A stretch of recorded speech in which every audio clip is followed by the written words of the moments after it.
Deus é quem nos cria, e Deus nos cria reativos e sensitivos a isso tudo, as estações. Mas também Deus cria as estações. Deus aqui, na sua soberania, cria as estações e Ele bota um ser sensitivo junto para coexistir com todas as estações e fala o seguinte: convivam junto aí. O quão irônico que isso pode ser, né? Um ser dotado de emoção sendo exposto à casa, sendo exposto às estações de coisas que a gente não controla, né? Quão irônico pode ser essa coexistência de ambos criados pelo mesmo Deus, ou criados por um Deus e colocados no mesmo lugar para se interagir. Isso é um tanto quanto irônico, mas é parte da criação de Deus, parte da forma e da dinâmica que Ele decidiu, a sua soberania, que acontecesse. Eclesiastes é uma obra literária. Isso é uma parte muito importante de Eclesiastes. Eclesiastes não é um livro corrido. Tem um autor, Eclesiastes é Mary Shelley escrevendo Frankenstein. Ela senta numa mesa e começa a escrever, e revisa, e apaga. É tudo escolhido a dedo. As palavras são propositalmente colocadas em cada lugar. Eclesiastes é uma obra literária. É parte dos livros sapienciais da Bíblia, né? A coletânea dos sapienciais. É alguém que sentou e tem um autor. E provavelmente revisou, sei lá, pode ter sido até que alguma outra pessoa tenha revisado. Revisa aí, vê se está dando certo. Não sei como funcionava na época. Mas existe essa chance, é uma obra literária, escrita propositalmente cada palavra. Existe tempo de meter o louco, existe tempo de surtar. Isso é humano, isso é momento humano. Por quê? Porque é estação, pô. Existem estações que a gente passa que a gente não quer curar. E a gente, como cristão, tem que querer curar. A gente tem que querer ajudar, tem que querer suportar. A gente é cristão. Correto, não conhecia Jesus. Mas a gente conhece, a gente tem que se esforçar para isso. Mas vai ter estação que vai ser difícil demais de curar. Vai ter estação que eu vou ter que surtar, que eu vou ter que meter o louco, vou ter que parar. Né? A gente entende que ajudar e curar ali nesse caso é importante. Curar é importante, a gente se esforça para isso, mas a gente nunca sabe a estação. Às vezes o bicho pega. Tem estação que não dá. Tem estação que o cara vai despedir a gente, você vai falar assim: velho, eu vou ficar te devendo, mas eu vou soltar, hoje não vai dar, não vai dar.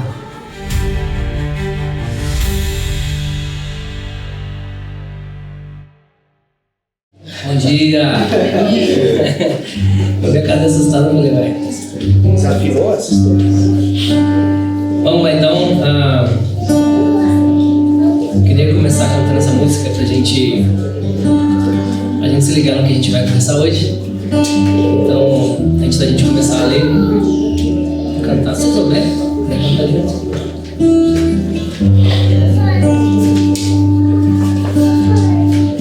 Mesmo quando tu pede um pouco mais de calma, até quando o corpo pede um pouco mais de alma, a vida não para. Quanto tempo acelera e pede pressa, eu me recuso, faço obra, vou na valsa. A vida é tão rara. Enquanto todo mundo espera a cura do mal e a loucura finge que isso tudo é normal, eu finjo ter paciência. O mundo vai girando cada vez mais veloz. A gente espera do mundo e o mundo espera de nós. Um pouco mais de paciência. Será que é tempo que lhe falta pra perceber? Será que temos esse tempo a perder? E quem quer saber, a vida é tão rara, tão rara. Quando tudo pede um pouco mais de calma, até quando o corpo pede um pouco mais de alma, a vida não para. A vida não para.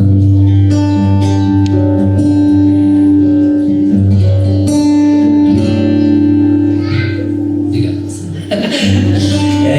Essa música é muito legal. Normalmente eu me preparo assim quando eu vou trazer uma mensagem, quando eu vou pregar. Eu me preparo com música.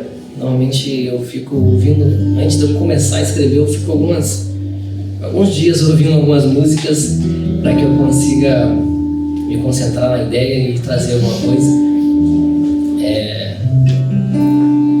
Confesso que acho que sem a música eu não sei se eu realmente conseguiria, de repente, pregar, né? Enfim, eu acho que essa frase, até quando o corpo pede um pouco mais de alma, eu acho que essa frase foi o momento que eu falei assim, acho que é isso. É isso que o Kohelet, é isso que o pregador estava trazendo nesse capítulo 3. Até quando o corpo pede um pouco mais de alma.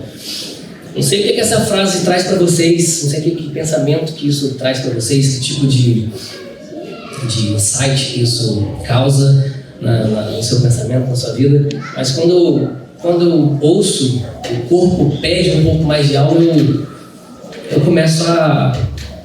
Isso me traz muitos pensamentos, né?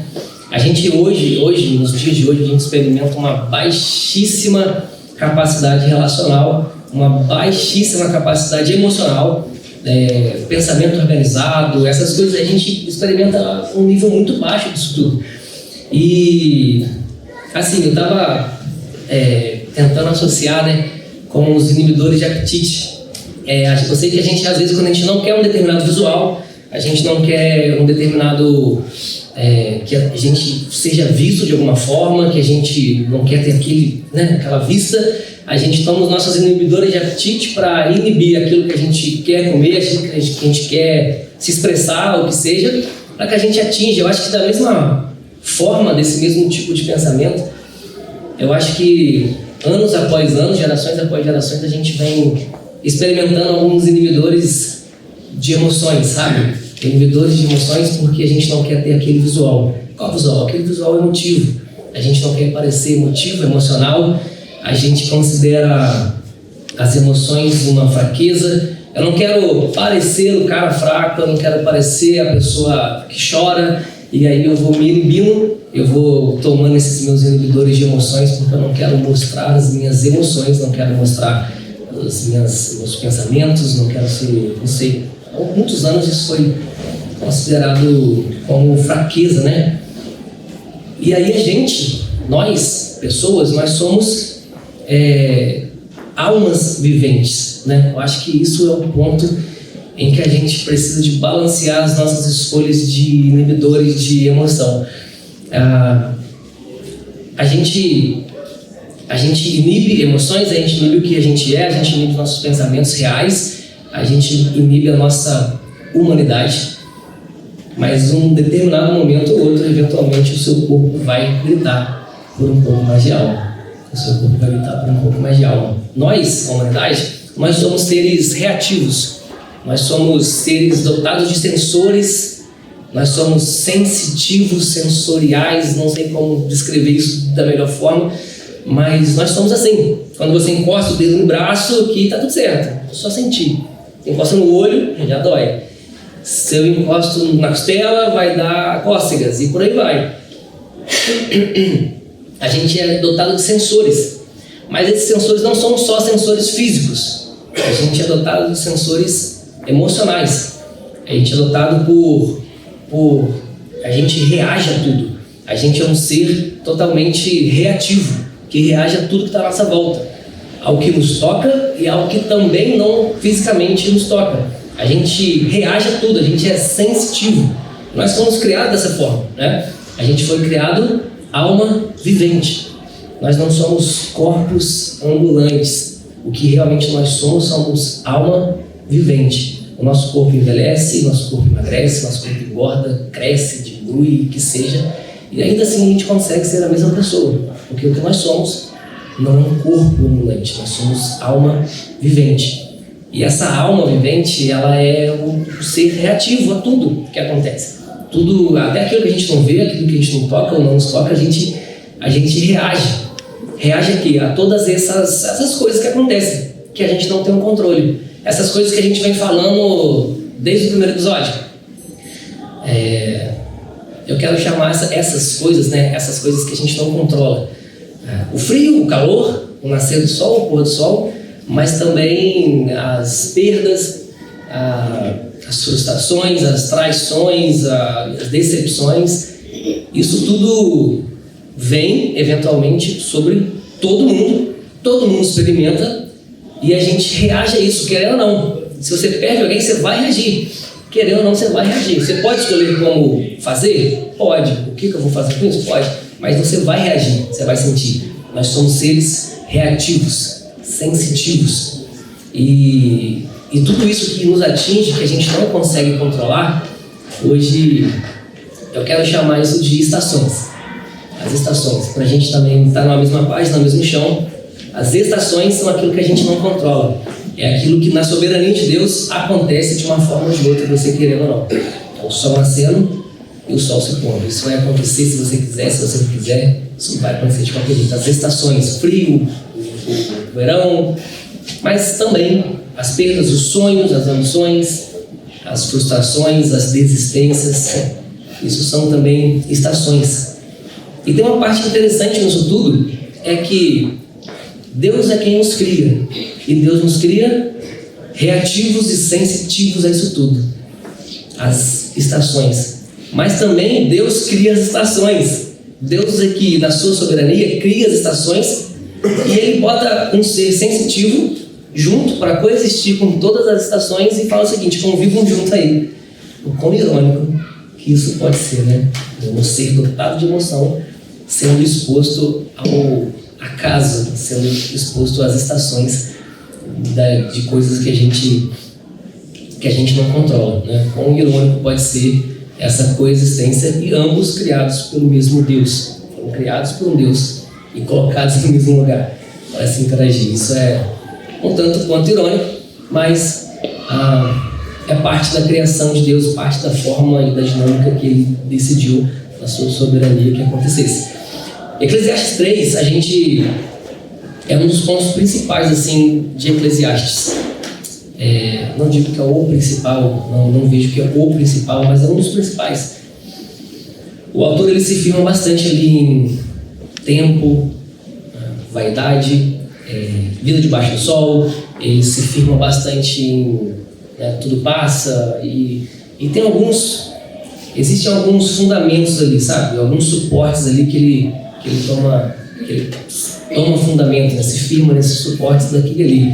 Mas ainda assim, o capítulo 3 ele tem uma grande importância nessa leitura de Eclesiastes, nessa exposição de Eclesiastes, que é quando a gente começa a falar do tempo, das estações, dos momentos, e a gente começa, diferente dos outros episódios, a gente começa de repente a ver sentido, a gente começa a ter um pouco de respiro, de tanta pergunta, né, que vem sendo feita. A gente viu nos 2 episódios que a gente vem Kohelet, o pregador, ele vem perguntando, ele vem questionando o sentido de tudo, por quê, e de repente agora ele começa a dar sentido, ele começa a deixar um negócio mais tangível um pouco, né? E Eclesiastes 3, no primeiro versículo 1, a gente já começa com um tanto quanto interessante, quando ele diz o seguinte: tudo tem o seu tempo determinado, e há tempo para todo propósito debaixo do céu. Tudo tem seu tempo determinado e há tempo para todo propósito debaixo do céu. Parece um superlativo, parece uma redundância. Tem tempo para tudo tem tempo. Parece que ele está sendo redundante, mas eu acho que a primeira coisa para ler Eclesiastes, eu acho que a gente passou brevemente por isso, mas de repente vale a pena lembrar. Eclesiastes não é uma narrativa corrida de alguém da forma que a gente vê, por exemplo, os evangelhos. Os evangelhos a gente viu que Jesus vivia e os caras atrás anotando, e o que não anotava na hora lembrava depois em casa. Algumas coisas eram ditadas, né? Jesus falava e eles escreviam. Algumas coisas um falava, Marcos, e o outro escreve, e por aí vai. É uma narrativa da vida de alguém, com uma chance alta de ter passado alguma coisa despercebida, porque você está olhando alguém viver e escrevendo. Se eu te falar para escrever tudo que eu falei até agora, de repente a gente não vai escrever 20%, porque é isso que a gente não vai lembrar de tudo. diferente de Eclesiastes. Eclesiastes é uma obra literária. Isso é uma parte muito importante de Eclesiastes. Eclesiastes não é um livro corrido. Tem um autor. Eclesiastes é Mary Shelley escrevendo Frankenstein. Ela senta numa mesa e começa a escrever, e revisa, e apaga. É tudo escolhido a dedo. As palavras são propositalmente colocadas em cada lugar. Eclesiastes é uma obra literária. É parte dos livros sapienciais da Bíblia, né? A coletânea dos sapienciais. É alguém que sentou e tem um autor. E provavelmente revisou, sei lá, pode ter sido até que uma outra pessoa tenha revisado. Revisa aí, vê se está tudo certo. Não sei como funcionava muito na época. Mas existe essa chance, é uma obra literária, escrita propositalmente cada palavra. E a gente chega nesse ponto de tudo tem seu tempo determinado e há tempo para todo o propósito debaixo do céu. Parece uma redundância, parece um superlativo, mas é muito interessante porque esse primeiro tempo, a gente está falando, originalmente é usado uma palavra Zeman. Essa palavra é uma palavra pouquíssimas vezes utilizada na Bíblia. O Novo Testamento inteiro, de repente, era usado umas 6 vezes, 7 vezes. Ou seja, o autor decidiu, escolheu a dedo, juntou. É tipo a gente hoje falando outrora. Mas é uma palavra nossa, é uma palavra do português, mas ninguém usa. Ele quis usar Zeman nessa primeira parte. Para tudo tem Zeman determinado. E aí ele termina, existe um tempo, de novo, que aí é outra palavra, é a palavra et. Essa palavra é momento.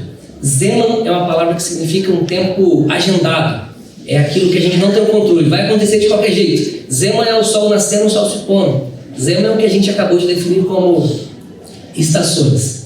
Zeman são as estações, é aquilo que a gente não controla. É o tempo já determinado por uma soberania de Deus que ele vai acontecer, querendo a gente ou não. É o sol nascendo, o sol se pondo. É a terra girando. E é a perda que a gente vai ter. Isso é Zeman. É determinado e já era, queira ou não. Et é momento. É o tempo. A gente acaba lendo tempo e tempo, mas originalmente são duas palavras diferentes. O momento no sentido seguinte, humano. É a reação humana. É o momento, o meu momento.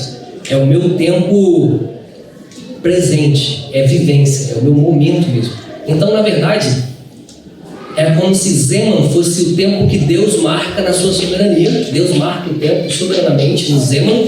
E o ser humano vive o seu tempo Ele vive o seu tempo com suas forças, de acordo com as suas alegrias, de acordo com as suas limitações, de acordo com a sua humanidade. É o tempo, o nosso momento, de acordo com a nossa humanidade. Então, esse versículo facilmente ele seria lido como as estações acontecem querendo você ou não. E para toda estação existe um momento nosso em resposta a essa estação. É isso que esse versículo está falando. Existe um Zeman, existe um tempo certo já para tudo. E para cada estação, para cada Zeman, tem um diferente. Para cada estação tem uma resposta, uma reação humana, um momento nosso, de acordo com cada estação. Então, o versículo 1 ele é lido dessa forma. Para tudo tem uma estação. A estação está certa. E para cada estação, um momento reativo, como o ser reativo que nós somos, humano. Então, o versículo 1 ele é basicamente isso. Por que isso é interessante? A gente começa a separar as intenções do autor ao trazer essa observação de Eclesiastes 3. E aí, as estações existem, e para cada estação existe o nosso momento humano. E aí a gente vê que, a partir disso, ele começa a falar o seguinte: tem tempo disso, tempo daquilo, tempo, aquele famoso que a gente conhece, Eclesiastes 3. E todos esses tempos para baixo são é momento. Por quê? Porque momentos humanos reativos, respostas às estações, vão ter várias. Estações a gente não tem controle. Então a gente não se liga naquilo que a gente não tem o controle. Já não controla mesmo, então deixa rolar. O que a gente controla? O que está na nossa mão? Momento. A nossa resposta para as estações. Então, umas vezes que as estações acontecem de qualquer forma, a gente começa com o versículo 2, então agora. Existe a ideia para baixo todo o tempo que é o momento humano. Existe tempo de nascer e existe tempo de morrer. Pode ver? Humano. Existe o tempo humano de nascer e existe o tempo que acabou, né? Seja por idade, seja por doença, seja por tragédia, mau tempo de cada um.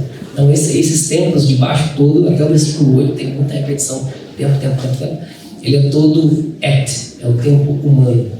Então não existe tempo de nascer e tempo de morrer. Existe tempo de plantar e tempo de arrancar o que se plantou. Automaticamente, se a gente dizer o seguinte, tem tempo de plantar e tempo de colher, então não é automaticamente. Arrancar o que se plantou aqui não é colheita. Você não está arrancando o fruto daquilo que você plantou. Isso daqui é arrancar a árvore que você plantou. É ruptura mesmo, é desistir. A palavra é essa, desistir. Humanamente, de acordo com a estação que vem, que a gente não sabe, a gente não controla, tem tempo que a gente acredita, a gente planta, a gente acredita no projeto, a gente cai para dentro. E tem tempo que a gente desiste. Tem tempo que a gente arranca aquilo que a gente plantou. Porque a estação foi essa. Não tem controle, vou. Quem trabalha com ações entende, de repente, melhor o famoso stop loss. É tipo assim, é a famosa hora que você fala assim, eu já aceitei minha perda e vou ralar no prejuízo, porque é melhor sair agora do que eu sair falido, né? É mais ou menos isso aí. Então é tempo de plantar, é tempo de arrancar o que se plantou, é tempo de cair fora mesmo, que já era, existe muda de ramo. Aí, versículo 3, é tempo de matar. Tempo de matar, tempo de curar, tempo de derrubar e tempo de construir. E matar aqui é matar mesmo, tá? Isso aqui não tem nenhuma outra significado poético, não. É tempo de ceifar vidas. É isso que a palavra diz, é tempo de curar. É legal porque a gente percebe um paralelismo nesses capítulos, né? Existe o tempo disso e daquilo. É sempre um e oposto. E nesse momento ele fala matar, e ao contrário de matar ele fala curar, né? Ele não fala, sei lá, criar de repente, mas é curar. E matar é matar mesmo, mas eu não vejo como um incentivo ao assassinato, mas é que existe tempo, que aí eu vou usar as palavras da Johanna nas minhas palavras, que a gente, antes de, algumas semanas antes, na semana passada, atrasada, não sei, a gente juntou para estudar Eclesiastes e tal, e essa foi a palavra da Johanna. Existe tempo de surtar, existe tempo de meter o louco. E é isso. É tempo de matar, é tempo de... Vai matar alguém? Não, mas vontade de matar? Direto. Vontade de matar é um negócio que está sempre aqui em Rio Alto.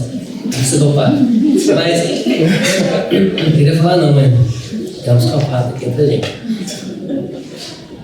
Existe tempo de meter o louco, existe tempo de surtar. Isso é humano, isso é o momento humano. Por quê? Porque é estação, pô. Existem estações que a gente passa que a gente não quer curar. E a gente, como cristão, tem que querer curar. A gente tem que querer ajudar, tem que querer suportar. A gente é cristão. Correto, não conhecia Jesus.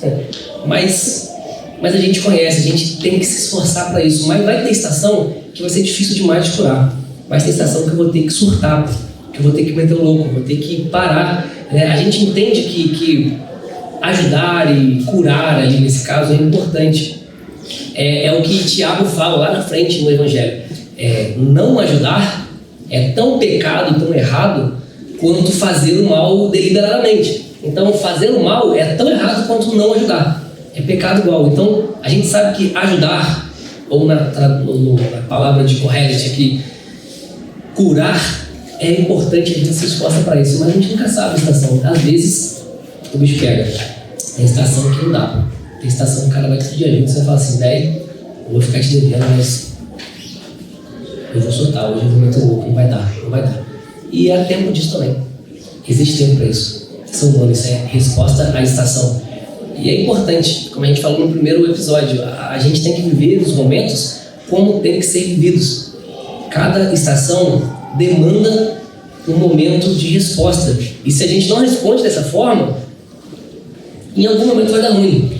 É a criança que não foi criança o suficiente, não viveu sua infância e depois vai dar problema. Essa coisa toda que a gente conhece, que eu não conheço, eu não sou psicólogo, aquela coisa aluna está levantando para me corrigir depois. Você errou nisso, errou naquilo. Mas é um problemaço, né? A gente não viver as estações, não viver os momentos que cada estação demanda, né? E ele continua, é tempo de chorar e tempo de rir. É tempo de prantear e tempo de saltar de alegria. Parece que tem que chorar duas vezes, né? Chorar e prantear, que é quase igual. Mas é muito legal porque prantear ali é num sentido bem coletivo.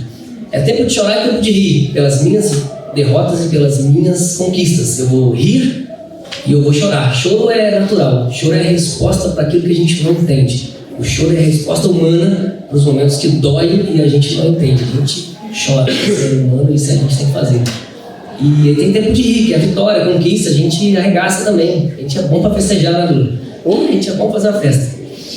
Mas na hora de chorar, a gente chora. Isso é o meu tempo. O que é prantear e saltar de alegria? É o tempo do meu irmão. Porque quando ele está no momento de chorar, eu chamo ele para compartilhar o choro dele. Eu pranteio. É tempo de prantear, é coletivo. É tempo de chorar por mim e é tempo de chorar pelo meu irmão. É tempo de chorar e tempo de prantear.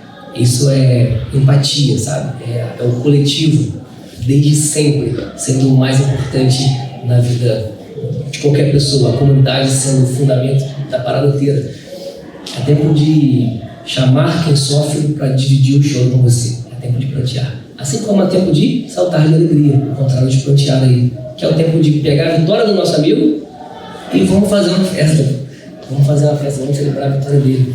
Celebra a minha, celebra a sua. Eu choro a minha dor, mas eu choro a sua também. É tempo, existe tempo para tudo. Momentos, de acordo com o quê? Estações. De acordo com cada estação que a gente passa. Aí continua, versículo 5. É tempo de espalhar pedras e tempo de ajuntar pedras. Há tempo de abraçar, há tempo de afastar-se de abraçar. Os casalzinhos. Tempo de afastar e de abraçar, hein? Estão muito pra frente.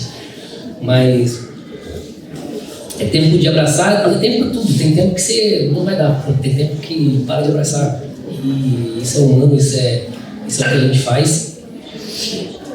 Há tempo de buscar e tempo de parar de buscar. Versículo 6. Mais uma vez, é tempo de buscar. E a gente vai correr atrás.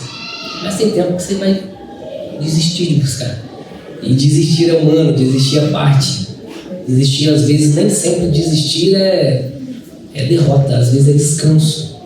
Às vezes, desistir é descanso. E descansar é humano. E a gente tem que, às vezes, desistir de buscar. Recuperar energia, volta, refaz. E depois procura de novo, porque a vida é cíclica. Tudo que vem, deixa de ser, tudo que vai, volta a ser. É o que a gente vem falando desde o capítulo 1. Tudo vai, tudo volta. E é tempo de buscar, tempo de deixar de buscar. E depois, se descansou, você busca de novo. Isso é humano também. Ele continua ali. É tempo de guardar e tempo de lançar fora, né? Tem algumas versões que está deitar fora. Tempo de deitar, porque na verdade, rapidamente, a nossa Bíblia português, ela veio muito com português Portugal, né? PT.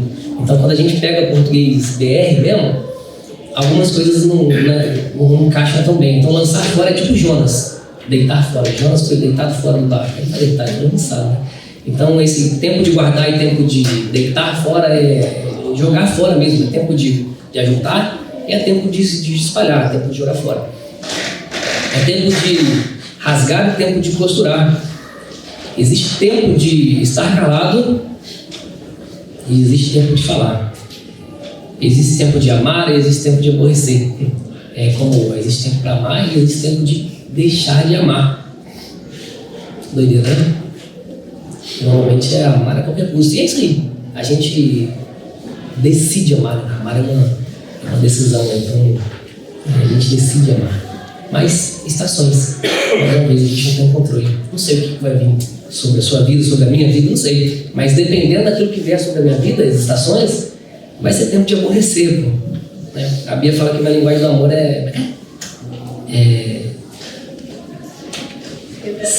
não, é Viajar. atos de aborrecimento, fala assim, né? Atos de irritação. Atos de minha linguagem é atos de irritação, porque eu irrito ela. Né? Casou, já era. Atos de irritação. O tempo de amar é tempo de irritar, pô. Aí tá vendo? Tempo de irritar. E há tempo de guerra e há tempo de paz. Isso é muito maneiro. Isso é muito importante, né? E nesse tempo todo, isso não é uma instrução moral. Eclesiastes não é uma instrução moral, nem tudo é instrução moral. Isso aqui é uma observação da realidade. Kohelet, com toda a sua sabedoria, vivência, idade, experiência, observou a humanidade, observou a realidade e ele relata essa observação da realidade. Que o ser humano ele tem tempo para tudo, o ser humano ele experimenta tudo, de acordo com cada estação, que vem sobre ele reage de uma forma diferente. E aí a gente percebe de repente o primeiro grande problema. Por quê? Porque as estações elas vão acontecer de qualquer forma. As estações vêm sobre todo mundo. A gente não controla, é incontrolável, não está no nosso controle, está no controle de Deus, na sua soberania, na sua vontade, no seu querer, que a gente jamais vai entender, mas acontece. As perdas acontecem assim como o verão acontece. E isso vai acontecer e a gente precisa de reagir. A gente reage a isso de alguma forma. E o problema, como a gente veio falando, é o seguinte: para cada estação demanda o seu momento, demanda a sua resposta.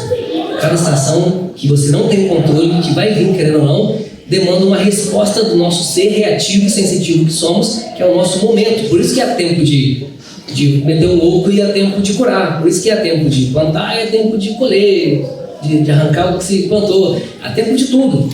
Por quê? Porque as estações a gente não controla. Qual que é o grande problema? O grande problema, um dos grandes problemas que a gente começa a ver é que estações passam, porque vão passar, tudo é cíclico, mas a gente se apega a momentos. É o pular a dor e prolongar a alegria, que a gente falou no primeiro episódio. É um momento muito triste que a gente não quer viver, a gente quer pular, mas é a estação de tristeza. E um momento de muita alegria que você curtiu tanto que quando ele acaba, porque vai acabar, a gente não quer deixar de comemorar, não quer deixar de se alegrar. E o momento depois da alegria, que vem o momento da tristeza, ele precisa ser vivido com choro e com tristeza. Para cada estação tem uma resposta. E eu acho que a falta dessa resposta, desse momento, é o primeiro grande problema que de repente tira a nossa paz. Isso de repente seja um grande motivo que arregaça com a nossa mente, que tira a nossa paz quando o nosso momento fica travado quando as estações já passaram. É ir pra praia em janeiro com blusa de frio. Você está em outra estação, mas você se apega, porque você gosta muito de frio. E você está de casaco, pô, mas você está na praia. É janeiro, tá 40 graus, pô. É ir pro Polo Norte de roupa de banho. Estações mudam e na gente, às vezes, nada muda. Isso é um problema, né? As estações mudam, na gente nada muda. Na gente tudo permanece a mesma coisa e por mais que eu seja leigo em psicologia, o que eu sou, mas isso parece bem claro para mim. Ficar preso aos momentos com estações mudando é um problema, é a nossa sensação de achar que tudo deveria ser para sempre. Tudo deveria ser para sempre. As estações mudam, os tempos precisam de acompanhar as estações. Quando nada muda é um problema, né? A gente às vezes acha que tudo é para sempre. Mas, vamos falar no nosso amigo, irmão, pastor Renato, conhece? Ele fala assim no verso: mudaram as estações, nada mudou, mas eu sei que alguma coisa aconteceu. Tá tudo assim, tão diferente. Você lembra quando a gente chegou um dia a acreditar que tudo era pra sempre, sem saber que pra sempre, sempre acaba. Mas nada vai conseguir mudar o que ficou. Quando eu penso em alguém, só penso em você. E aí então estamos bem, mesmo com tantos motivos pra deixar tudo como está. Nem desistir, nem tentar, agora tanto faz. Estamos indo de volta pra casa. Acho que essa parte nada pra sempre. As estações mudam e a gente precisa de mudar. Eu acho que o finalzinho dessa música de repente seja exatamente, perfeitamente a chave para a gente continuar quando ele fala, né? Mesmo com tantos motivos para deixar tudo como está, nem desistir, nem tentar agora, tanto faz. Estamos indo de volta pra casa.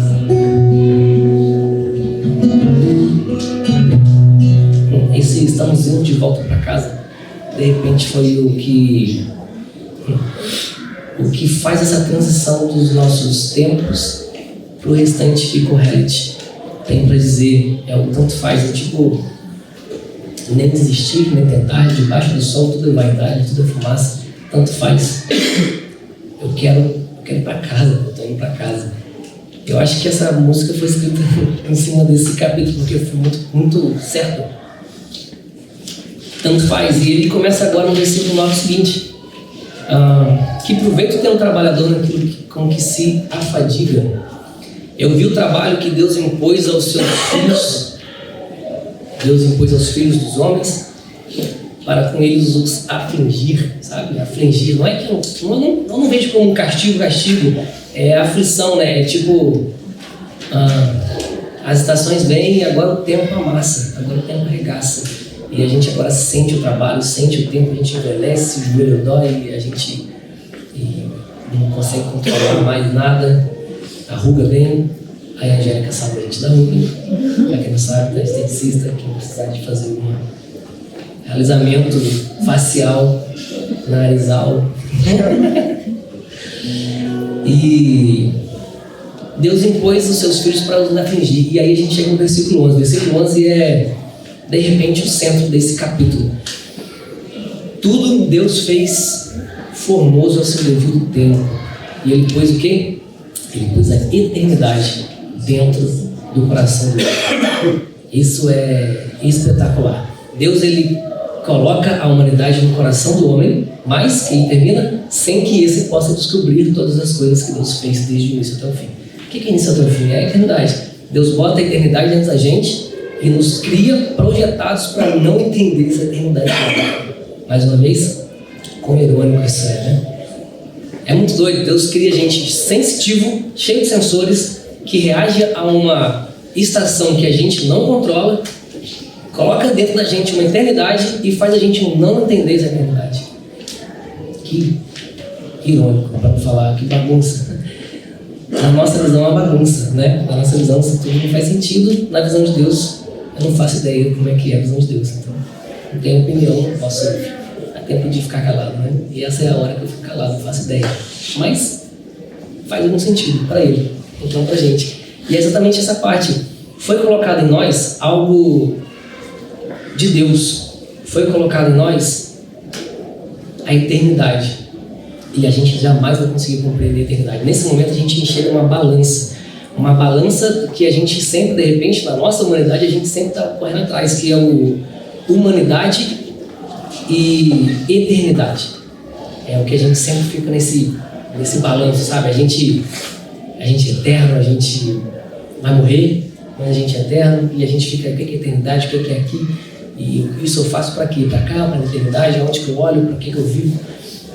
Essa balança da eternidade com a humanidade é exatamente isso, sabe? Porque, como eu disse no começo, nós não somos um corpo ambulante, nós somos alma vivente. E como a gente... O que é alma vivente? A alma vivente é o sopro que Deus soprou lá no barro, lá no comecinho, quando Ele se ajoelha no homem e dá uma soprada. A gente não é barro, a gente é sopro. A gente não é corpo, o corpo passa. O barro fica. Debaixo do sol, tudo é passageiro, tudo é hevel, vaidade, tudo é vapor. Debaixo do sol é barro, passa, a gente não é barro. A gente é alma, a gente não é corpo, a gente é alma vivente. A gente é eterno, nosso corpo não. Isso é debaixo do sol, né? Isso, a eternidade que é colocada em nós, esse sopro de Deus, é o que veio de lá. E por isso essa eternidade, por isso esse desejo da eternidade, ele grita tão forte no coração da humanidade, porque é de lá que a gente veio. O que a gente está querendo? Casa. A gente quer ir de volta para casa. A nosso ser, a nossa alma, que é casa, que a gente é Sião. A gente vive a nossa peregrinação, a gente vive a nossa caminhada aqui na terra, mas a gente quer chegar em Sião, a gente quer chegar em casa. Aqui, tanto faz. A gente está indo de volta para casa. E esse tipo de pensamento eu acho que é muito importante. É muito importante. Foi colocado em nós um desejo pela eternidade. Então aqui na terra, o que eu faço? Eu respondo às estações. Debaixo do sol, como a gente fala várias vezes, debaixo do sol tudo passa. O tempo bom passa, o tempo mau passa também. Tudo passa. E nessa peregrinação, tudo passa, tanto faz. O que eu vou fazer então? Eu vou viver cada momento como tem que ser vivido. Quando eu conquistar, eu vou festejar. Quando eu perder, eu vou chorar. Nem tudo precisa de uma autópsia, nem tudo precisa de entender o que aconteceu. Às vezes eu só preciso de enterrar. Mas tem coisa que há tempo de desistir, como a gente falou. Existe tempo para isso e a gente enterra e segue. Por quê? Porque a estação muda. A estação mudou, eu sigo junto. Aqui, tanto faz. O que realmente importa é casa. O que realmente importa é a minha alma que grita pela eternidade, por voltar do lugar de onde que ele veio, que é esse sopro de Deus, que é essa diferença. E ele continua no versículo 12 o seguinte: sei que não há nada melhor para o homem do que regozijar-se e levar uma vida regalada, uma vida com recursos, uma vida com luxo. E também é dom de Deus que o homem possa comer, beber e desfrutar bem de todo o seu trabalho.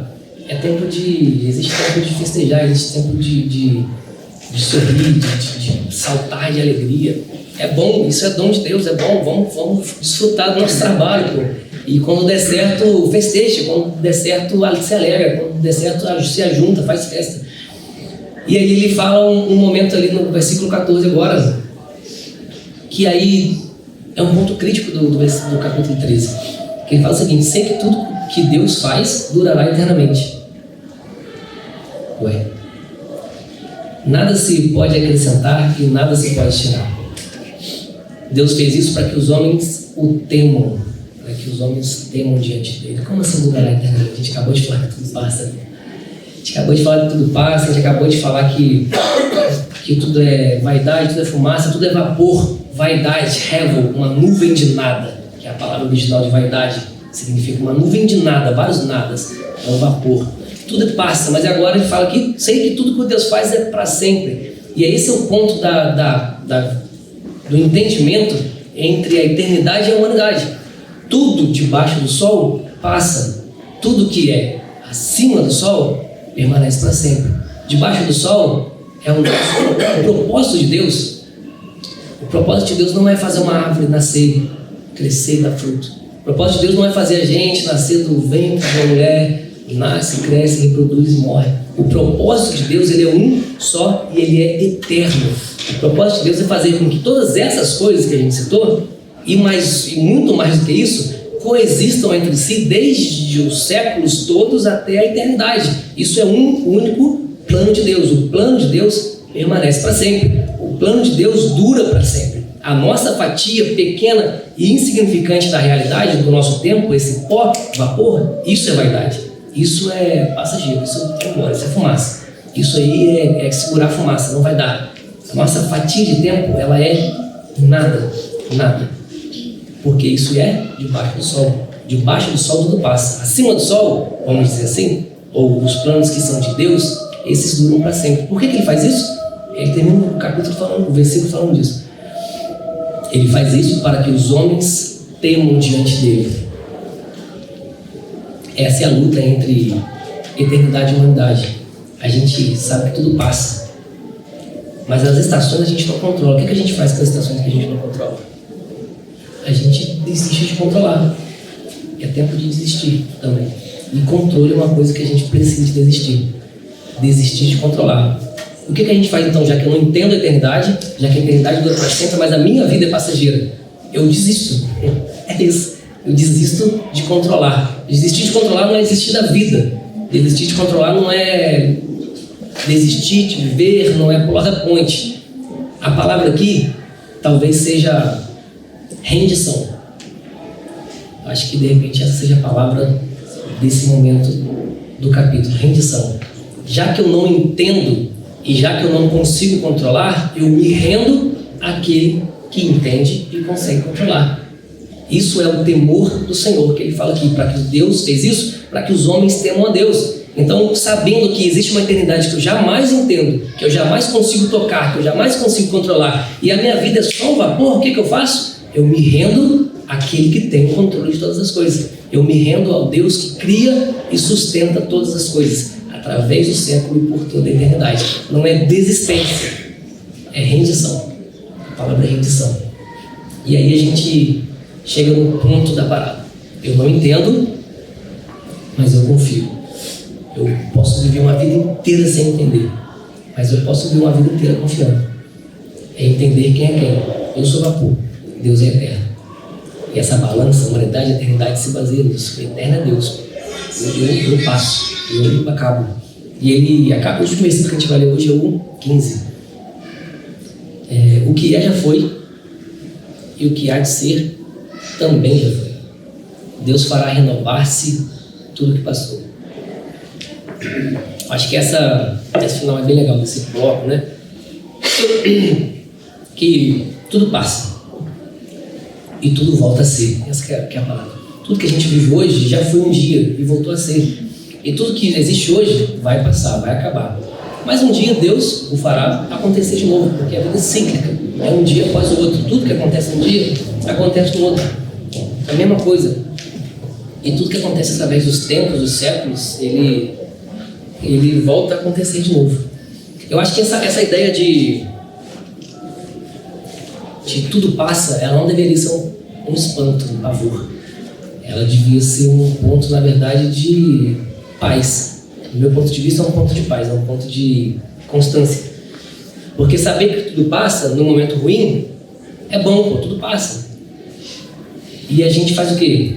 A gente segura a onda, a gente resiste. Por quê? Porque tudo passa. E nos momentos bons, a gente festeja, a gente se alegra, mas a gente mantém o nosso pé no chão. Por quê? Tudo passa. Tudo passa não é para dar um pavor e estourar a nossa mente. Tudo passa não era para nos entregar ansiedade. Tudo passa era para nos entregar constância e paz. Porque tudo passa.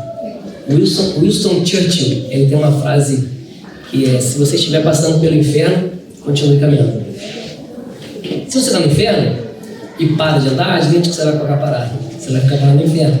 Se você está no inferno, continua caminhando, porque para você sair de lá. E é isso, tudo passa, continua caminhando, resista. Momentos bons, pé no chão. Já viu falar do Memento Mori? Uma ideia sobre o estoicismo, que era um guerreiro que voltava da batalha. Ele ganhou a batalha, ele volta, aí a cidade ovaciona ele. Caraca, ele é um guerreiro, ele ganhou a guerra, né? E atrás do guerreiro tinha um maluco falando Memento Mori, repetindo isso várias vezes, que era uma frase da época que significa: você também vai morrer. Tipo assim, vamos celebrar, a cidade está te botando como herói, mas cara, você vai morrer. Se não for na guerra, vai ser de velhice. Se não for de doença, vai ser na mãe. Então não se coloca no patamar de Deus, não. Você não é um herói, você só ganhou uma guerra. E durante a cidade ovacionando aquele guerreiro, ficava um cara atrás: Memento Mori, repetindo: você vai morrer, lembra? Pé no chão, mano, pé no chão. E é isso, momento bom, pé no chão, siga. Momento ruim, resista, siga. Tudo passa, tudo passa. E eu acho que esse momento entendendo tudo isso, eu acho que esse é o ponto.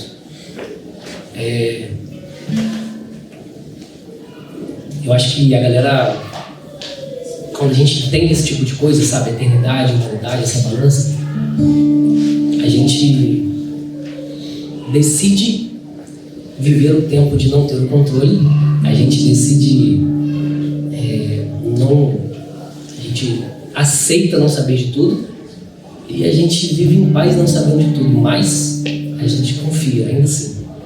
Às vezes a gente espera que Deus, trazendo para a nossa realidade também, a gente espera que Deus ele entregue uma chuva, e Deus ele quer só tirar um vento.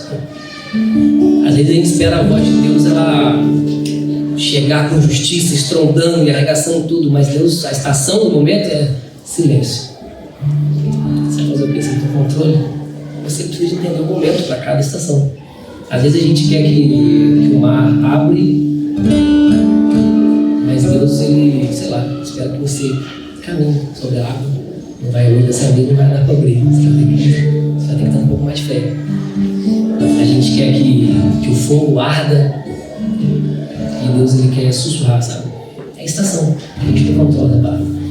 E estação não é só verão e inverno. Estação é o nosso estado mental. E isso acontece o tempo inteiro. Tem uma música que fala sobre isso.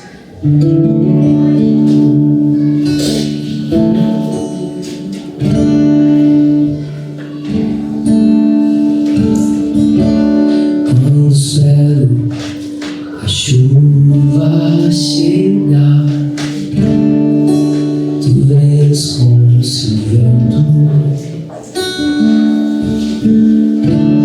Quando espero tua voz estrondar, tu vens com silêncio.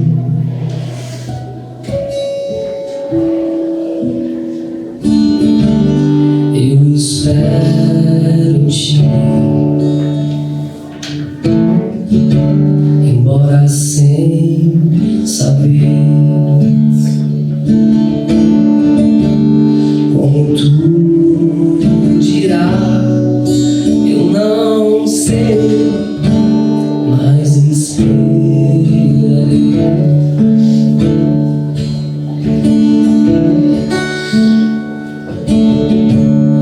Quando espero o mar se abrir, vejo meus pés sobre as águas. Quando espero o fogo arder, ouço uma brisa suave.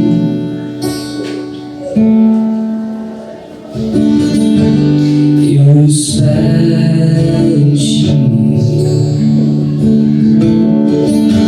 embora sem saber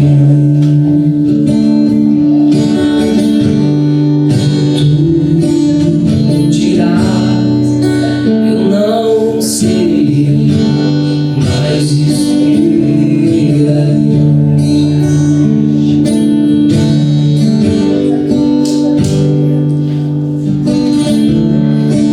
Se você conseguir cantar comigo essa parte. Eu espero em ti, embora sem saber como tu dirás.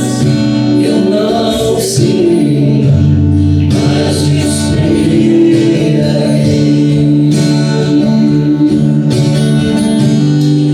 Eu espero em ti, embora sem saber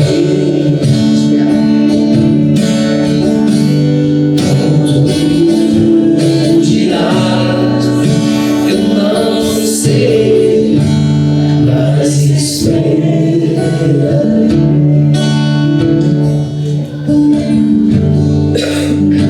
Deus, nós louvamos o Senhor nessa manhã, mais esse tempo de família, dos nossos irmãos. Te louvamos por termos uma igreja, participarmos de uma igreja com seres humanos. Te louvo por isso, Pai. A gente entende a nossa humanidade, as nossas limitações.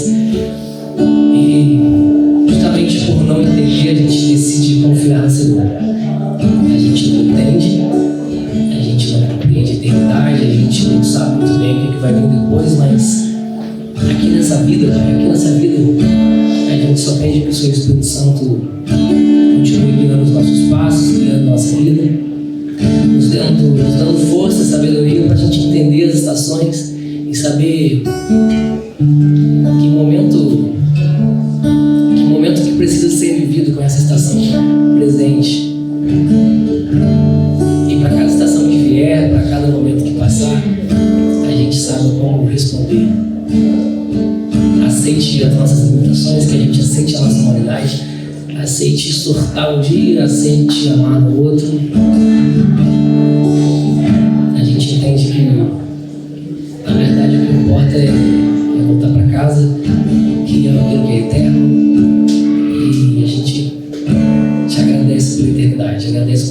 Senhor já resolveu o problema da eternidade. E quanto à eternidade, a gente não tem ansiedade nenhuma. A gente não tem nenhum pensamento errado, contrário, nenhum pensamento humano. Não tem tempo. A todo momento, a tudo com o Senhor. A gente ouve por isso e pede, Pai, para que o Senhor Espírito nos guie em sabedoria, conforme a observação do Hellet para a gente, e que isso nos aproxime um pouco mais do Senhor, que isso nos traga paz, que traga alívio. E nisso a gente vê a beleza da comunidade também. Um cuidando do outro, no meu dia mau eu encontro alguém no dia forte. E a beleza da comunidade é essa, a beleza da igreja é essa. Por isso, mais uma vez, eu louvo por essa igreja humanizada, uma igreja de pessoas reais. Que